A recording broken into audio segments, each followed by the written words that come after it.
ఈ డయాబెటిక్ పేషెంట్స్లో ఎప్పుడైతే sugar levels ఎక్కువ అవుతాయో వాళ్ళకి పెరిఫరీస్ అంటే కాళ్ళకి వెళ్ళే బ్లడ్ వెజల్స్ ఉంటాయి కదా, ఆ బ్లడ్ వెజల్స్లో ఫ్లో తగ్గిపోతుంది. ఈ ఫ్లో తగ్గిపోవడం వల్ల ఆ చుట్టుపక్కల ఉన్న లిగమెంట్స్, కండరాలు అండ్ టెండాన్స్ పైన ఒత్తిడి కలిగి వీటి దగ్గర ఉన్న నరాలు ఇరిటేషన్ అవడం స్టార్ట్ అవుతాయి అనమాట. అండ్ దీనివల్ల ఆ హైపర్ ఇరిటబుల్ నర్వ్స్ అనేవి ఈ numbness, burning and tingling sensation కలిగిస్తాయి.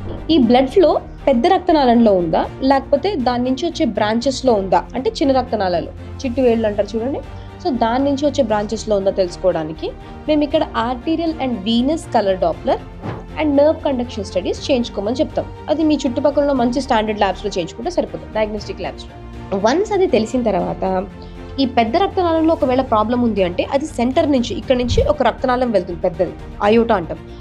దాని నుంచి చిన్న చిన్న బ్రాంచెస్ వస్తాయి. ఆ బ్రాంచెస్లో ప్రాబ్లం ఉందా లేదా అనేది ఐడెంటిఫై చేస్తే సో నేను అక్కడికి వెళ్ళి ఎక్కడైతే ప్రాబ్లం ఉందో అక్కడికి నా నీడిల్ అక్కడ తీసుకెళ్ళి చిన్న సింపాథెటిక్ బ్లాక్స్ అనేవి చేస్తాం.